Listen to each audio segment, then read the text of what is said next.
Good evening. My name is Rosie Garcia, and I'm the president of the Puerto Rican Home in Lorain, Ohio, inviting everyone to our establishment, a home safe and friendly environment. Now you're watching Mars versus Venus.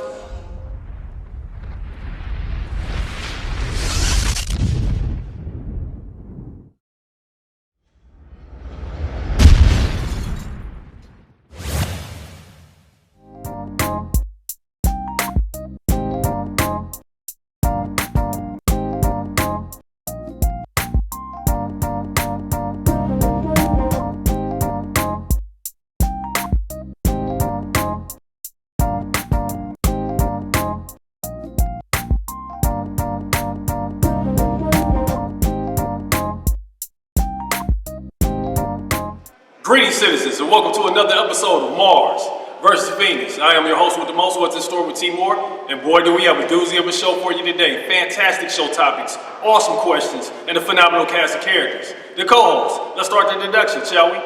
Voice of reason. Natasha. To start off, it's been a long time since we all got together. How's everything been going? Pretty good. Everything's grooved like a movie? Yeah, how about you, Natasha? Good. Yeah, I'm enjoying the nice weather today. Absolutely. See, you got your arms all out. I know. You know. How was that ride from Columbus? Not too bad, man. Weather was good. A lot of state troopers out there, though. Everywhere. Natasha has a great question to start off with, and we're just gonna dive right into it. If you're in a relationship and your partner wants to have sex and you're just not in the mood, do you do it anyway? That's a good one. Sometimes you have to sacrifice, in a healthy relationship. Sometimes you have to do things that you don't want to do. I think it's your job, it's your duty to please your spouse, your significant other. So I'm getting it in. I'll tell you that. What you got? First of all, I don't believe in sex. But no, man, I look at it this way. If the other person doesn't want to, I don't know why you would want to. Because, what kind of experience is that going to be? You know what I mean? Yeah, that's true. That's like being with a blow-up dog. That's what I said. I don't personally think that you should. If I'm not in the mood, make me want to be in the mood. Do something to, make me want to engage in sexual activity. You know what I mean? Like, well, what about? I mean, most of the time. You've taken it, like borderline. What about when you done that? And they were saying stuff. Okay, what I do under the influence of alcohol is totally not who I am as a person. But think about it. If you're, sitting on the couch and you want to engage in sex, you're not just gonna be like, hey, you want to do it? You know what I mean? Like that is not attractive to me. Why don't you start kissing on me, rubbing on me? Do something to be like, oh, now I want to. Now I want you now more than I did 5 minutes ago. You know what I mean? Perk my interest, arouse me. So, you got anything else on? No. Okay, next question. If your pastor at your church came out and stated that he was gay, would you continue to go to that church?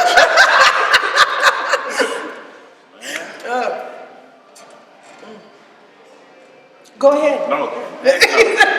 You wouldn't. Heck no. If he's giving you everything you need spiritually, everything you need as far as motivation, everything you need as far as keeping the family intact, and it's just when you leave the church on Sunday, you just feel great about yourself. He's openly gay. And he's openly gay. I'm cool. In today's world, because it's kind of cool. That's like the end thing now. No, I'm cool. You cool? What you got on? I don't think I would say, because that means you've been lying to the whole congregation the whole time, instead of just being upfront and honest with everybody who you are from the beginning. So if you're lying, then I can't. Right? Yeah, lying. You've been lying about it. Like, you're gonna feel like he's lied about, everything he's ever said to you, and you're gonna feel kind of like betrayed. I mean, I'm not against him being gay. It's just the way that he went about it. I can't handle. That's a good point. Well, you know what? To put a twist on it, you got pastors that have come out and stated that they are gay? And then how do you feel about a woman pastor being in leadership? Would you follow under her tutelage? Because I know it's in the, what is it? Some guys look at it as far as a woman shouldn't lead the pulpit, like they look at it as far as a woman shouldn't you know be what? president. I have nothing wrong with it. It's a lot of older, like old school preachers in church and religious organizations that have problems with it. But the reality is, from a biblical standpoint, you look at it, man, the man is supposed to be the head over everything if it's God-centered. But second of all, you have to look at it too. In this day and time, you have a lot of men that's not following in the footsteps of God, what they should be doing. So in hindsight, women did have to step up and take roles or something. So you know what I mean? Great point. It's in different situations and different aspects of life, man. Some stuff has to change because the reality is, you know, the good word and God's work still has to be done. And if somebody else don't do it, he'll put somebody else in place too. That's a great point. You got anything going? No, I don't have any problem with a woman being a pastor or anything like that. As long as she's, you know, properly going about it, you know, teaching the right, you know, things, then I don't see a problem. But like you said, you know, it is basically a man-based position. I think people will take what a male says when they're in that position better than they would do like a woman. They'll listen to it better. That's just my. That's a good point. I mean, it's, you know, I don't know why, but yeah, I'd rather be at a male pastor. We're going to segue right into this other question, which is kind of in the same lines of it. Your thoughts on the world that we live in today? As you were saying, kind of, you know, the guys' leadership roles kind of fell back. Some people don't feel as though you should spare the rod, as far as whether it's at home or in the school system, or just give me your thoughts on. Do you think this new generation coming up after is kind of soft for the kids, or are the parents too overly? No, it's a lack of leadership, man. And the reality, it seems like everything is like reversing itself. You got parents thinking it's cool to socialize and hang out with the kids and everything, so you don't have like a distinction of authority, and you don't have a distinction of kids growing up and young adults growing up to learn and know what it is to be a responsible adult. Because if you grow up with an irresponsible adult, you never know the example of a responsible. You know what I mean? So it's just, you're growing up and you're living out, and you want to blame them. They get caught up in the criminal justice system and stuff like that. You want to blame them for being bad people, when in reality, they didn't have any examples. You know what I mean? So it's the world now, man. It's like the elders and the older people, grandparents that have foundational values. You know what I mean? It's time for them to step up and people take heed and listen to them, instead of just going their own way. Great point. That's why that guy's the voice of reason, I tell you. What you got there, Natasha? I think parents today are trying to be too much of a friend. I do believe that, because most of them are young when they have kids now anyway, so they're growing up with their kid. It's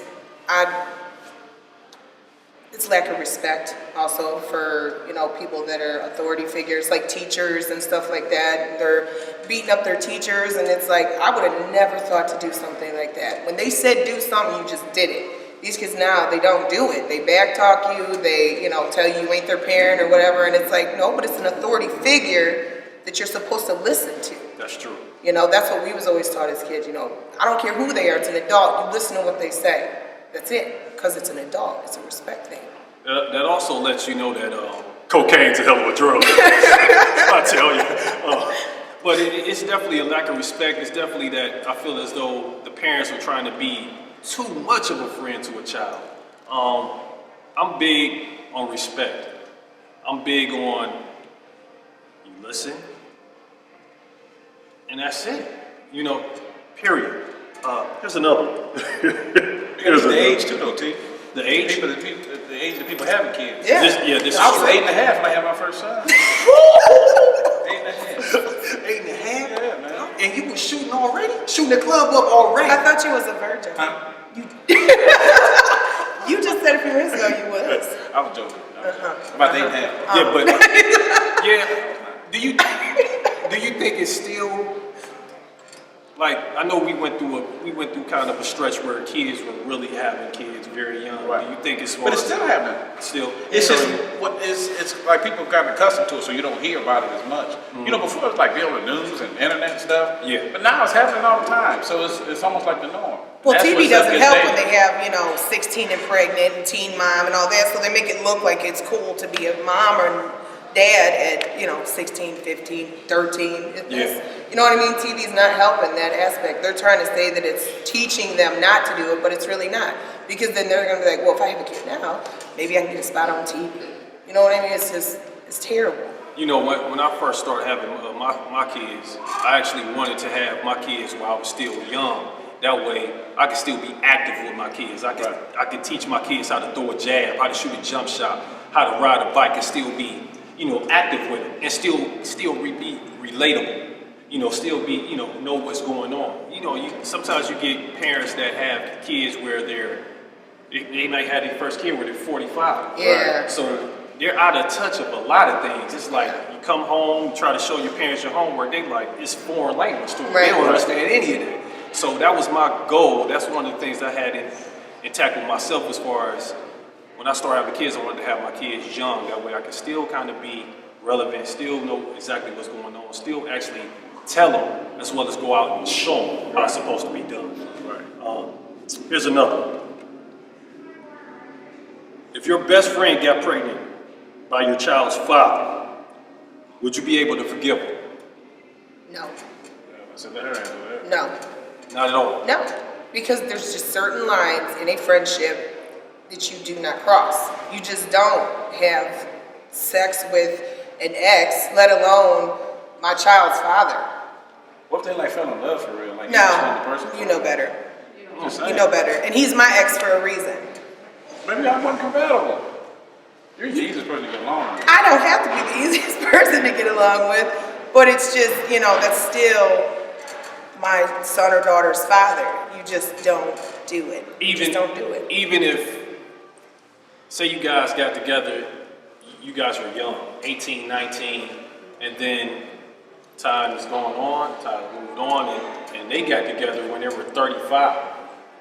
Would you still have the issue with that? Yeah. Wowzers. Yeah. I'll tell you. Oh yeah, Jumping Billy I Cats, I'll just tell did you. you with my exes, You got anything on that? No, I think, man, I think it depends on the dynamics of the relationship. Like if y'all was just like not fully like boyfriend and girlfriend, y'all had a kid or whatever, and just like you said, if it was 20 years down the line Yeah. or something, I don't really think there's nothing wrong with it. To me, Yeah. that's just my opinion. Yeah, because you're a totally different person and your state of mind, hopefully, Right. is totally different from where you were 18 to now 35. And you may just look at things a little bit differently, but I still hear you as far as the loyalty and things like that. Yeah, it's just certain lines and certain, boundaries that you... And then I gotta look at him all the time when I hang out with you. I don't wanna look at him all the time. I have to deal with him enough when it comes to my kid. I don't wanna look at you That comes from when I'm hanging out with my Y'all got a friend. good relationship though. I do have a You good don't have to relationship bash with my daughter's father. We get along, and we've talked. I don't And, sound like it, but I'm gonna have to look at it. but I don't want You him don't and have his her. child support or something? No, Maybe some- no. You don't come pick her up? No, no, it's not like that. No, I just don't want to see you with somebody that I was with. You still want You know her, what I'm that's No, I'm good on that. I left him. He didn't leave me. That's over and done with. Here's another one, real quick. In a relationship, which one hurts you the most? Being cheated on or being lied to? Which one hurts the most? Being cheated on or being lied to? Cheated. I would say cheating. Because if you cheated, you lied anyway. Yeah. That's what I was gonna say. Yeah? Yeah, because you're giving yourself to somebody else when you're supposed to be mine. You know what I mean? A lie could be anything. You know what I mean? You could lie about, not taking the trash out. I'm like, he didn't even take the trash out. He said he did, but that doesn't hurt me. When you break, my trust in you by sleeping with somebody else or doing whatever, cheating. Got a party over there. I tell you. That's what I'm saying. I'm feeling like salsa. Right, I'm like, it's just a heartbreak. It's heartbreaking. Lying, you're like, you're a liar. So how did T. Kimmy feel you cheated on him? Well, he didn't know until now. No. Well, we got to pause for the calls and pay some bills. You're tuning in to Mars vs. Venus. Be right back at you. 2 or 2. Hi, I'm Nana, and I'm here for the season finale of Mars vs. Venus. We're shooting live, and I want to get some opinions on some of the questions that was asked during the shoot. So, what's your name? Maya. Maya. So, how do you feel about the question where they asked, would you give your significant other sex if you're not in a mood? I feel like from a woman's perspective, us as women, we do a lot. We work while we're sick. We take care of the kids. We cook. It doesn't matter how we're feeling. We still get up and do what we need to do. So don't get me wrong. Every man don't deserve the same treatment. But if this is your significant other or your man is a good man, why is that the one thing that is being tossed under the table? I don't feel like it's too much to give. Yes, you should do it. I feel like yes, you should. You're a good woman. Because if it was me, I would just play possum. So. Well, I feel like too that if everything is good in your relationship, you should want it just as much as he do. I'm just tired. Like at the end of my day, that's the highlight of my day. I'm ready to get everybody down so I can do what I want to do in life. You know what I'm saying? So I just feel like for a woman that's not attracted to her man or in the mood all the time, there's something there. Well, what if it's not all the time? It's just that It could day. just It be doesn't that exhaust day, it. but then that's when the question will come up: are you going to do it still? Right. So, Hey, thank you. no problem. Hi, what's your name? My name is Rachel. Nice to meet you. So, Rachel, how do you feel about having sex with your spouse or significant other if you're not in a mood? Would you do it or not?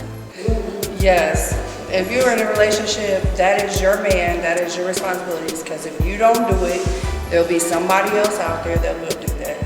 And I'm just saying, like, if you don't take care of your household, then somebody else will be right there, like, hey, I got you, I can do this, I can take care of your household. Granted, yes, it was a good point that that your man or you both should want it, or it should work out the same way. Like he should take care of you, you should take care of him in the household. But if that's your man, there ain't never no question. You should be always like, all right, what's up, boo? Let's get this. Or taking care of your household situation. There should never, ever be a question about that. Ever. I like that. It's being honest. That's the truth. Like you should be willing, even if you don't want to. There's a lot of days I don't want to get up and grow up and be an adult, but I still do it. So that's just how it is. Lucky man. All right. Hi, what's your name? Denise. Hi, Denise. Nice to meet you. Nice to meet you. So, the world we live in today, there was a discussion about children and their parents and kind of crossing that line. How do you feel about that? I feel like the younger ones that have had that, that Southern home training, that upbringing, they have all grown up. And so now I feel like we live in a world that we're full of like iPods and computers and laptops and things like that. So that is what entertains our kids now. So they see and they learn off of what they see on TV. They don't really learn from the parents or the educators anymore. They take what they see on TV or in the music videos, and they learn by that.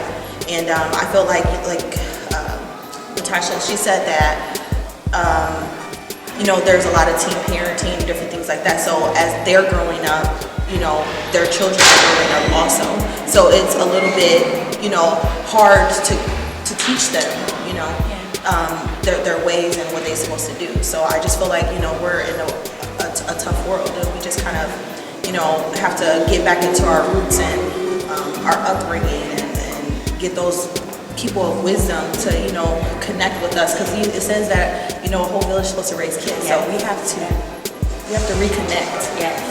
We are living in the techno age. Yes, we are. We got to pull those iPods and tablets and all those other stuff that they have out there. They got to put those down, set them aside, and actually get outside and play with their kids and do things with their kids. Get out those coloring books, get out those jump ropes, and actually do something. I mean, that still teaches their kids something. That's my thought. That's nice, and you said it correctly. I love it. So, thank you. Right, well, we're gonna go back to the second half of the show. Welcome back. This is Mars versus Venus. I am your host with the most, What's in Store with Timor. And I want to give a special thanks to Miss Nana for that segment. We are in Lorain, Ohio at the Puerto Rican home. What's some of the specials the Puerto Rican home has going on? Just today? Or just period? They serve food. They have every other Thursday they do a ladies' night. They have a couple of motorcycle clubs that do bike nights. They do like today they're having a benefit where they're raising money for, I'm not sure what they're raising money for this time, but she was selling $10 dinners. And Miss Rosie's the one that cooks everything, and she does an excellent job. She's a very, very good person. She is. She does a lot for the community. She does a lot for the place here. And she's also my daughter's dance group instructor. Mm-hmm. She's the founder of that. So shout out to Miss Rose. Miss Rosie, she does a lot. Miss Rose. True indeed. She does a lot. Well, we're going to dive right back into the meat of the show and get on with these awesome questions. Question 1. Is there such thing as being too open with your mate or significant other? Or should you be 100% transparent? Or are there things that you should just keep to yourself? 100% transparent. 100%? 100%. And the reason being? Man, because a lot of times that stuff comes up later on in life or at a bad time, and it just jacks up everything. What you got? I think 100% transparent, because, I mean, it's me. If you love me for me, then you gotta love every part of me, everything about me, all my flaws, all my strengths, weaknesses. That's how you know who you are, and that's how you have a good relationship, is by being so open and honest with each other.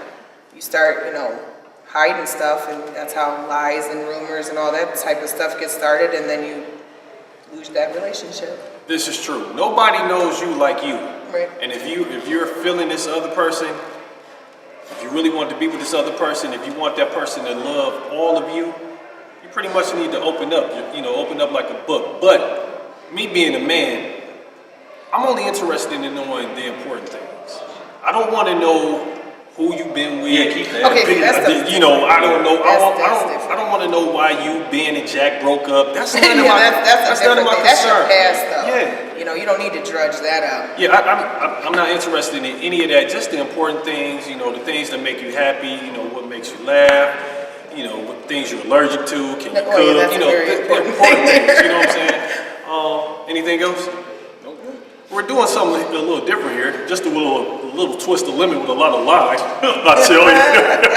We're tossing it to the crowd. Miss Nana, or Nana, what you got? Well, I agree with you. It just depends on the situation. I've actually been in a certain situation where I held back information from my significant other for over a year. And when I finally told him, it wasn't too serious, or at least I thought it wasn't. He didn't appreciate that I didn't tell him right away. But like you said, as far as little details dealing with exes and everything like that, he's not interested in that. So yeah, I just guess it depends on the severity of the situation. Great point. I wouldn't have been too happy either. Anybody else? Anybody else want to touch on that? Anybody else? Well, once? Twice? Nothing? All right. Here's another one. Is there such thing as outgrowing your partner? Or do you just get tired of and want someone else? And the reason why I say that is, give you an example. Just say I'm a truck driver and I got with you while you were in school currently trying to become a nurse. You knew I had been on my job for 5 years. I was happy, benefits, over the road, it works for me. I actually miss you genuinely. When I tell you I miss you, I really do. I'm eager to get back home. I'm fine with my lifestyle. Now, you're going through the process. You're becoming a nurse. You moved up to, what is it, STNA to LPN to RN, and now you're, on top of the world, doing your thing. do you look down on me because I'm still that truck driver that you started with and I'm happy with me? No. Or do you feel as though you've outgrown me because you've reached these heights in the relationship? No, I don't look down on you. That's who you were when I fell in love with you and I married you. That doesn't make you different. You're still the same person. Now, if, you know, I grow as a person, like internally, and I'm trying to have you grow, you know, as well as, you know, like maturity level and different things. And, you know, we used to go, you know, hang out in a bar or whatever, and you're still wanting to do that type of stuff. And we're now 10 years in, and I'm like, you know, that's when you outgrow somebody. You know what I mean? Like when you're trying to do life changes and you're not wanting to grow as a couple, that's when I think things start to go bad. And that's where they drift apart. And that's where, you know, that comes into play. But when you do better, that's not me doing better, that's us doing better. You know, yeah, I have a higher paying career, but that doesn't mean that our love changed. And I shouldn't look down on you because you are paying and helping me get through school. That's how I'm getting through school, is by your support. Why should I not still support you as the person that you are? You enjoy that. Why would I take that from you? Great point. What you got, the West? First of all, I'm gonna tell Natasha it's only a half an hour show. Second of all, no, I don't have anything to do with it because some truck drivers make more than nurses. Absolutely. Depending on, especially if you're an owner operator. Yeah. Second of all, outgrowing somebody has to do with mentality and your lifestyle expectancy. You know what I mean? If both of y'all have goals and you're striving to do better, especially if you got kids involved or y'all just trying to have a better life together collectively, that has a lot to do with your relationship and how y'all gonna look at one another and interact. Now, if somebody is just happy with being mediocre and living paycheck to paycheck and with every, like in more than one thing, aspect of your life, and the other person is a go-getter out there really trying to grind and do what they're supposed to do, then that's going to be, it's going to be like tug of war, you know what I mean? That's a but other than that, man, it doesn't have anything to do with as far as your, what line of work or profession you're in. As long as y'all making ends meet and everybody's happy with one another, that's the main focus right there. Great point. Any crowd interaction on that question? Yeah, I have something. I actually agree with both Adrian and Natasha. It is a lifestyle. It's not a job or, you know, any other aspect of life that you may outgrow a person. And as far as the job and nursing student and the truck driver, he may have helped her get through her education, but when she was done, it may have been what I did for you. It may not have been, oh, I'm mad that you're making more money. It could be, oh, you wouldn't be there if it wasn't for me. You know, so it's very possible to outgrow somebody. Great point. I hear that. Anybody else? I'll speak. Adrian, I agree. You have to be on the same level from the beginning. You know, if you don't have that same mentality, the same goals, once you reach to a certain level and that person is still in the same place, yeah, you're gonna outgrow them. But if you work with each other and say, okay, it's my turn to get my education and to do what I need to do to grow, and then you next, and we help each other to progress, then I don't see anything wrong with that. But if you're just stuck in, you know, your ways where you don't want to progress, I mean, yeah, it's possible to outgrow someone like that. Great point. Anybody else? I agree with everyone as far as the growth part. My question, I kind of have a question in the aspect of like spiritually. What if one spouse is kind of ready to get their life together and want to do this and everything, and the other one still want to be out in the club and drinking and everything like that? How are you supposed to, you know, still be in a relationship, or how long are you supposed to wait for that person? Like I feel like you can spiritually outgrow someone, like, you know, like you guys said. If your relationship, if you guys are together and it's not working out, you know, I don't know. I think you want to touch that one? You want to take that one as far as that can be real tricky for the simple fact, if you're trying to get your life together, another person still desires to go out to the club and live a different lifestyle. I believe you can still work together with that, but the reality is you're going to get to a point where once you start going to church and you develop a true relationship, not just a person goes out of church for ritual, because that's what everybody do on Sunday. Right. But once you develop a real relationship with God or whatever religion that you're going to, I believe once you start coming home, there's a battle of spirits. You know what I mean? There's going to be a level of spirituality that you have compared to that person. Right. And I believe when you come back home to y'all's nest, there's going to be a level of conviction for that person. They're going to be uncomfortable, and a lot of times that begins arguments. You're going to church too much.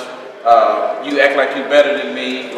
What I'm doing now that I used to do, you judge me on it. You used to do it yourself, and I don't appreciate that. Or it can be vice versa, or I admire what you're doing, and I want to be. I want to experience that, what you're carrying. I want to experience that glory or that aura that you're carrying. And you might even entice that person to start going to church, or just like I said, it could be the other way around. So that right there, it has to be, actually, when you start going to church and that's what you desire, you need to talk to that person like, does this bother you? Do you see yourself coming to church or even trying to be a part of this? Or do we just need to cut ties now before, you know what I mean? That's a major discussion you need to have. You want to touch on that? Oh, I agree with what he's saying, because it's gonna cause a battle at home, and then that person's gonna feel bad because they're trying to change themselves and do what they want to do spiritually, and then this one at home is still kicking it and hanging out. You're gonna fight all the time. It's gonna be a constant fight. Great point. Here's another question. Can you be with a woman that made more money than you? Yep. Just say if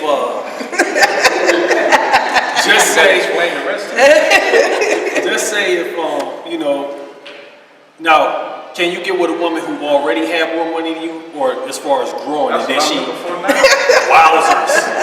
Okay. No, the reality is, man, some people feel inferior, some men feel inferior to that. And I don't, and most shouldn't, because the reality is you have to have a mentality and a mindset of yourself, like, regardless if you come or go, I'm not gonna be broke. I'm still gonna make ends meet. Right. Whether you make more money than me, we can build together. Now if she flaunts that over you, like, sit your broke ass down or something crazy, you know what I mean?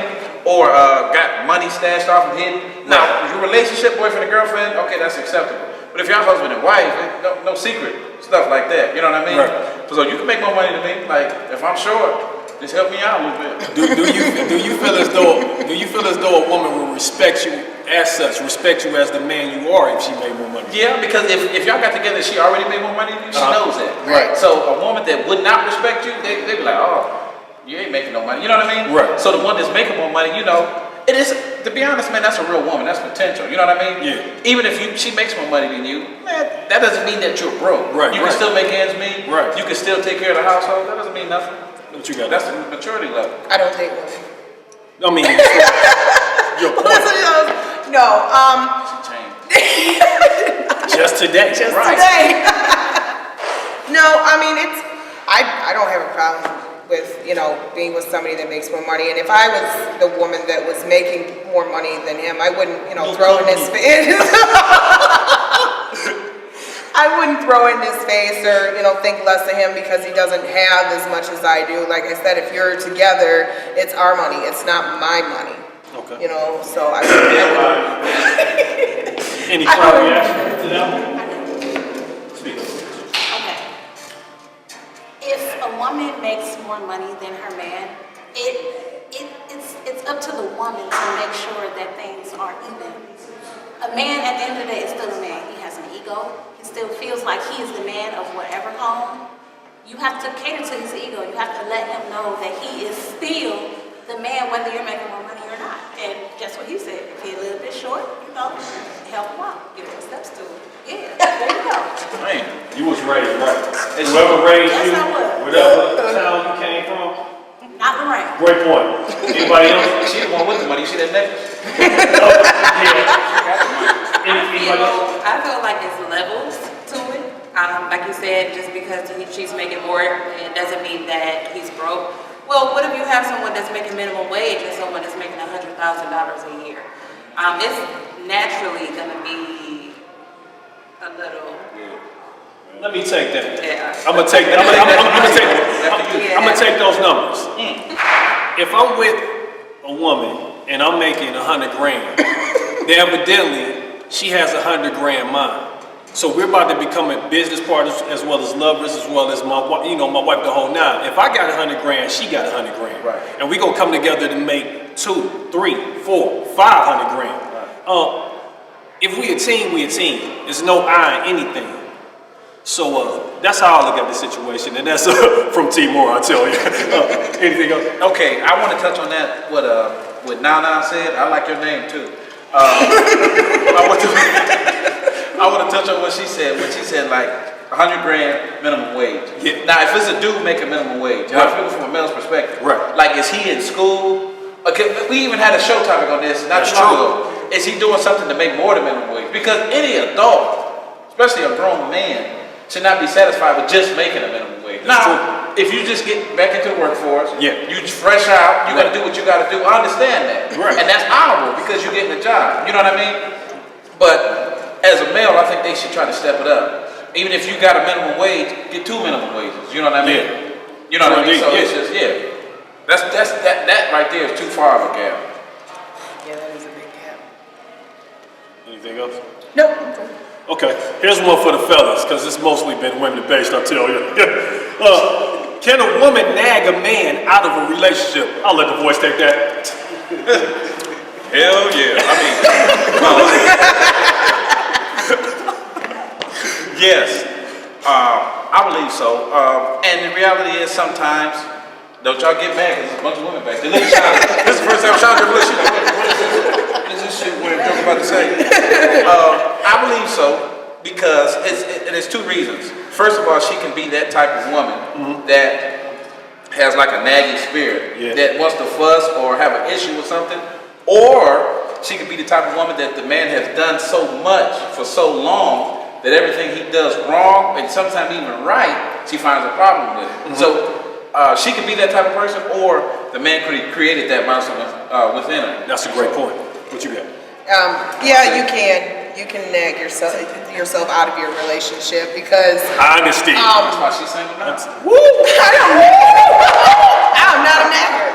But I mean, it's like you're not with your mom. Your mom nags you, constantly tell you, pick up your clothes, do this, do that. I mean, why would you want to be with somebody who's constantly over you like that, hovering, everything you do, they're just picking. I wouldn't even want to be with a man that nagged all the time. That's true. That's a headache. That's, you come home from work and she's just in your face, just, nag chewing. And it's like, why don't you take the garbage out? Why don't you just, it's like that? No. You gotta go. I ain't got time for that. Because it's, it's not only it's gonna cause other things. It's gonna lead into cheating. It's gonna lead into him just not want to come home. And it's gonna cause bigger problems that aren't there to begin with, where you could just separate ties there and leave it at that. She can't say you betrayed her or hurt her or anything of the above. You nag too much. I don't have time for this. That's a great point. I believe that's probably what happened in a lot of bad relationships. I mean, I think that was one of the main key ingredients on happening with Ike and Tina. Tina was doing all that nagging and all that singing, and I just went, He had to put his hands up. I'm telling you, man. And so, some things you just got to take heed to and understand. Baby, just stop singing sometimes. Just relax, okay? Any reaction from the crowd, you guys? Can women? I feel like women, yes, we can nag, but then at the same time, I feel like it's all about what the men bringing to the table. Like if you have already spoiled her or not spoiled her, then I mean, yes, we're gonna say what we have to say.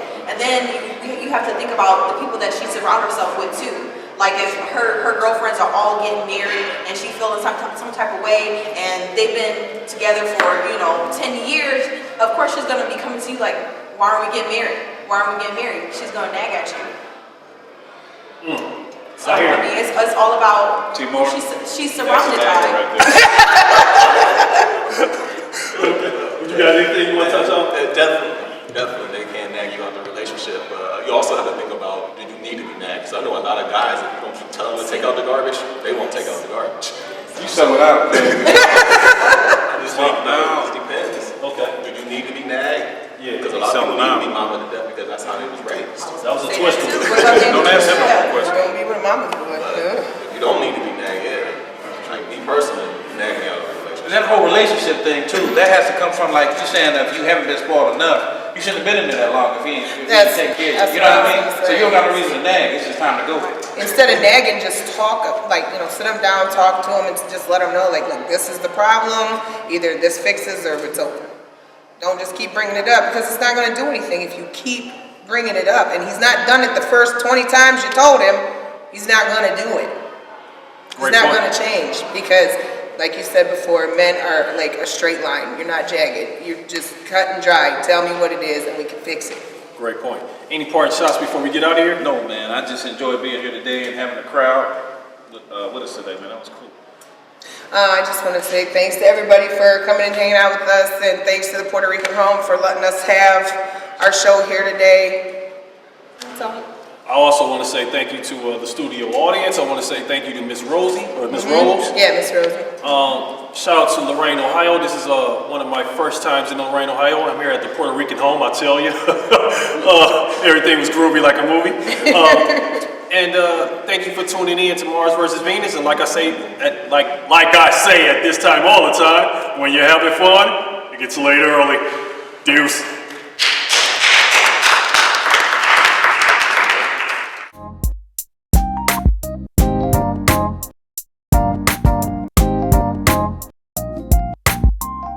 Make sure y'all tune in to Mars vs. Venus. Go on the internet, go on Facebook.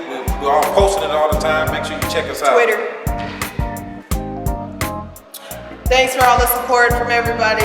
Hopefully see you season 2. Thank you for everybody for checking out Mars vs. Venus. This is the season finale, the wrap-up show. Tune in, Facebook, Twitter, YouTube, Instagram. Your mama's backyard, we coming. And a bedroom.